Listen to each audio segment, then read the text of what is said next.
Hai guys, selamat kembali ke channel MD Aizat. So untuk segmen smartphone review pada hari ini, kita akan membincangkan adakah iPhone 11 masih relevan pada tahun 2022.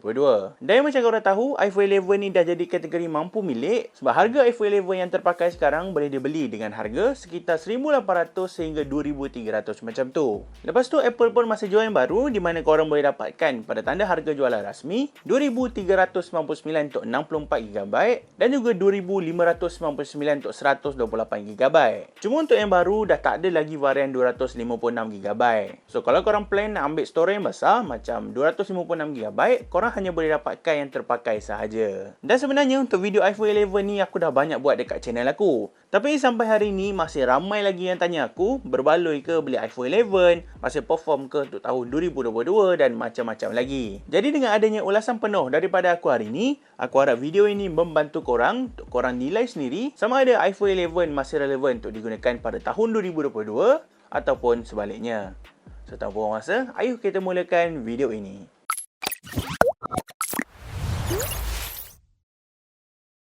Seperti biasa, kita akan mulakan dengan rekaan luaran terlebih dahulu. Rekaan yang daripada iPhone 11 ni sebenarnya lebih dikenali sebagai rekaan yang ikonik daripada Apple. Memang ikonik sampaikan tak banyak beza dengan model yang lama, melainkan kedudukan model kamera sahaja. Tapi selama aku guna, aku boleh kata yang rekaan dia masih solid, memang sebuah peranti yang sedap untuk dipegang dan secara peribadi aku tak rasa yang rekaan iPhone 11 ni nampak lapuk. Sebab kita semua tahu yang design iPhone jarang ada perubahan yang drastik. Tak kisahlah kalau nak compare dengan adik-beradik dia pun, memang lebih kurang je. So bagi aku, pasal design luaran bukanlah satu isu yang besar. Dan apa yang menarik pada siri iPhone 11 adalah mengenai pilihan warna yang dia ada. So iPhone 11 hadir dengan 6 jenis warna, yang mana pilihan warna tersebut cukup menarik untuk dipilih. Sebab warna dia seakan-akan warna pastel yang agak menyenangkan bila kita tengok. So korang pun ada pilihan untuk pilih warna yang sesuai dengan korang. Dan untuk speaker pula, iPhone 11 dibekalkan dengan setup stereo speaker, di mana setup stereo speaker dia ni memang just nice. Speaker dia cukup seimbang untuk atas dan bawah. Lepas tu tahap volume dia pun dah cukup kuat. So memang puas untuk layan movie direct dengar daripada speaker dia ni.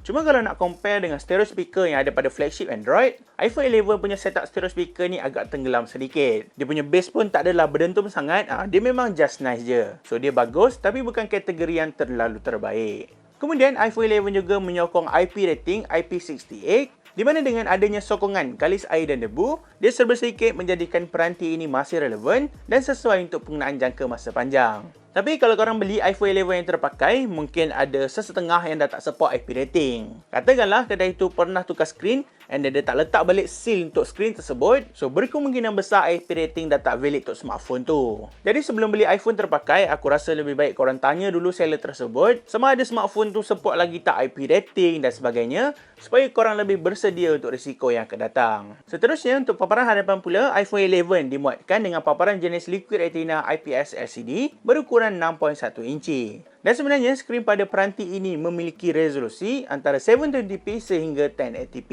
Korang masih boleh tengok 1080p dan juga 4K punya video dekat YouTube. So bagi pendapat aku, itu satu benda yang bagus lah. Next, aku nak cerita pula apa yang aku suka dekat skrin iPhone 11. Yang pertama, skrin 6.1 inci dekat iPhone 11 ni memang seronok untuk guna. Rasa compact, selesa dan kita pun boleh capai dekat setiap hujung skrin dengan satu tangan sahaja. So untuk penggunaan daily use akan jadi lebih praktikal. Dan yang kedua, bagi aku IPS LCD pada iPhone 11 ni cukup memuaskan dan secara keseluruhan aku agak berpuas hatilah dengan skrin yang dia ada. Skrin dia pun cantik, color accuracy tepat and surprisingly warna hitam pun dia dapat deliver warna hitam yang memang truly black. So benda ni memang tak boleh nak dinafikan, aku sendiri perlu mengaku yang skrin pada peranti ini memang dah cukup baik untuk level dia.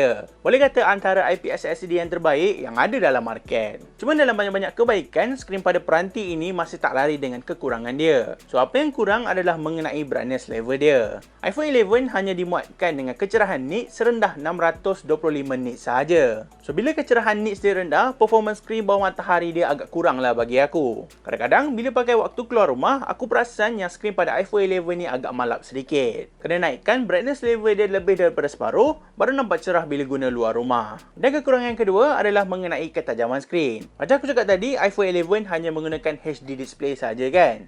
Jadi bila resolusi skrin dia rendah, korang akan perasan yang kualiti skrin dia ni macam tak cukup tajam. Dan macam korang tahu, aku dah banyak review smartphone. So bila aku dah tengok pelbagai jenis skrin, Aku perasan yang kualiti skrin pada iPhone 11 ni macam tak cukup details. Lagi-lagi kalau tengok video 4K dekat YouTube, memang akan hadirlah perasaan kurang puas sebab skrin dia tak terlalu details. Dan aku rasa benda ni takkan bermasalah kalau sebelum ni korang pengguna iPhone yang lama, contoh macam iPhone 6 ke, 7 Plus ke, korang memang takkan perasan pun. Tapi masalah ini akan terjadi kalau sebelum ni korang pengguna Android yang pakai skrin dengan resolusi yang tinggi, lepas tu korang beralih kepada iPhone 11. Aku boleh jamin yang korang akan nampaklah perbezaan dekat kualiti skrin dia tu.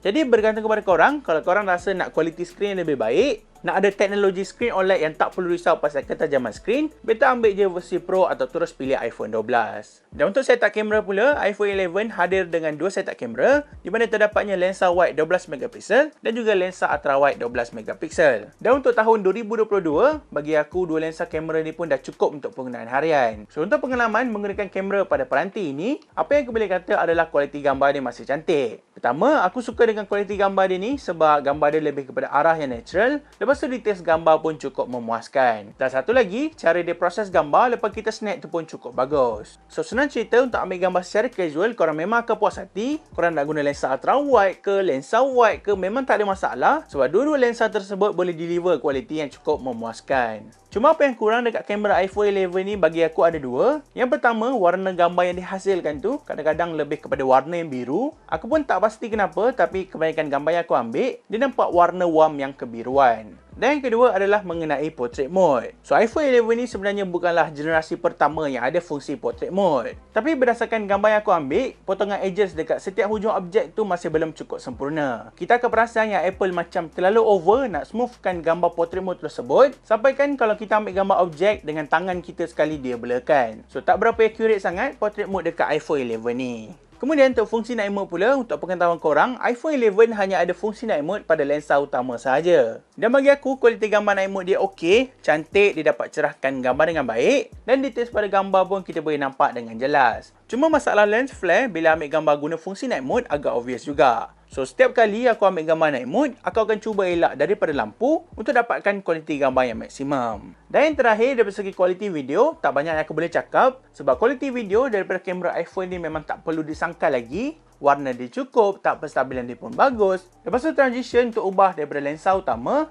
kepada ultra wide atau zoom pun tak ada masalah. Memang dia dapat bagi transition yang sangat smooth. Dan secara keseluruhan, prestasi kamera dekat iPhone 11 ni masih lagi bagus. Tak ada apa yang perlu dirisaukan sebenarnya kalau korang ni jenis suka ambil gambar secara casual. Kemudian untuk spek dalaman, iPhone 11 dibekalkan dengan chip A13 Bionic dan hadir dengan 4GB RAM. Dan macam aku pernah cakap sebelum ni, chipset daripada Apple jarang ada perbezaan dari segi performance dengan chipset yang lama atau yang baru. Apple buat chipset baru untuk lebih seimbangkan antara software dan hardware yang diguna. Dan selama aku gunakan iPhone 11, so far prestasi dia masih lagi bagus. Main game pun selesa. Lepas tu kalau nak high graphic pun dia boleh bagi. Contoh macam PUBG Mobile, iPhone 11 ni masih ada setting kegemaran ramai, iaitu Smooth Extreme dan juga HDR Extreme. So memang tak ada masalah untuk main game pada setting yang tertinggi. Tapi kalau korang main game terlalu lama, masalah frame drop dan masalah kepanasan tu tetap berpotensi untuk berlaku. Cuma apa yang aku perasan, masalah frame drop tu dia tak jadi terlalu over sangat. Di mana dia akan jadi bila phone terlalu panas dan masalah frame drop tu sekadar stuttering saja. Dia bukan jenis frame drop dalam jangka masa yang lama. Dan secara jujurnya, aku perlu admit yang chipset daripada Apple ni memang sesuai untuk penggunaan jangka masa panjang. Sebab aku dah pakai iPhone 11 ni dalam 2 tahun lebih macam tu. Memang aku beli waktu awal-awal dia keluar dulu dan sampai hari ni tak ada masalah yang teruk sangat. So aku memang recommend kalau korang plan nak ambil iPhone 11 ni, tak kisahlah untuk penggunaan daily use atau gaming secara casual. Sebab secara keseluruhan, prestasi dekat A13 Bionic ni masih lagi boleh perform dengan baik pada tahun 2022. Dan satu lagi perkara yang aku nak share, untuk pengetahuan korang, aku beli iPhone 11 ni dengan storage dalaman 64GB saja. Dan aku memang tak sarankan untuk korang beli 64GB pada tahun 2022. Sebab macam korang tengok, gambar dan video aku ada sekitar 1300. Lepas tu lagu dalam Apple Music ada dalam 32 lagu. Dan aplikasi hanya ada sebanyak 49 sahaja. Tapi storage dalaman dah tinggal 19GB. Dengar macam banyak kan 19GB tu. Tapi belum kira lagi kalau ada update iOS yang terbaru. Belum kira cache file lagi, Telegram, Shopee dan sebagainya. So pesanan aku, better korang spend lebih untuk beli storage yang besar. Contoh macam 128GB dan ke atas untuk penggunaan long term. Dan yang terakhir adalah mengenai prestasi bateri. iPhone 11 hadir dengan bateri berkapasiti 3110 mAh. Dan secara peribadi, aku impress dengan ketahanan bateri yang dia ada. Walaupun kalau ikut atas kertas, kapasiti bateri dia ni macam tak sesuai untuk digunakan pada tahun 2022.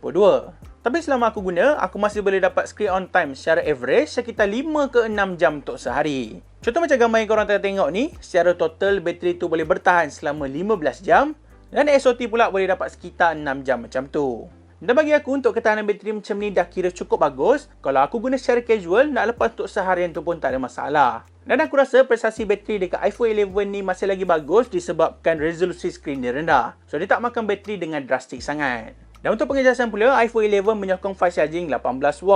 Tapi kalau korang nak pakai adapter 20W fast charging tu pun tak ada masalah. Macam sekarang aku pakai adapter 20W daripada Ugreen dan memang tak ada apa-apa keburukan pun untuk pakai watt yang lagi tinggi. Cuma dia akan deliver mengikut berapa watt smartphone tu support. Contoh macam iPhone 11 support 18W, so dia akan deliver 18W sahaja. Okay guys, so aku rasa itu sahaja untuk video kali ni. Jadi kesimpulannya, adakah iPhone 11 masih relevan untuk digunakan pada tahun 2022?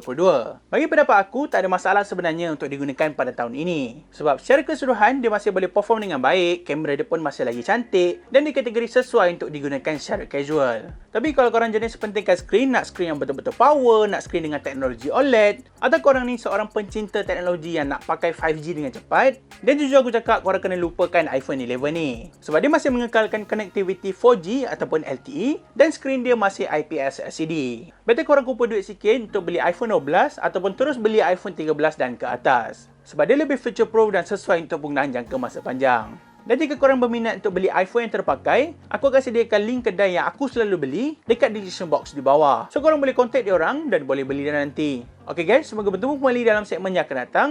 Thank you for watching dan kalau korang rasa video ini best, jangan lupa untuk tinggalkan like, komen dan share. Dan jangan lupa juga untuk subscribe to YouTube channel MDIZ. Jaga diri korang sentiasa, pakai mask bila keluar rumah. And see you guys in the next video. Bye-bye.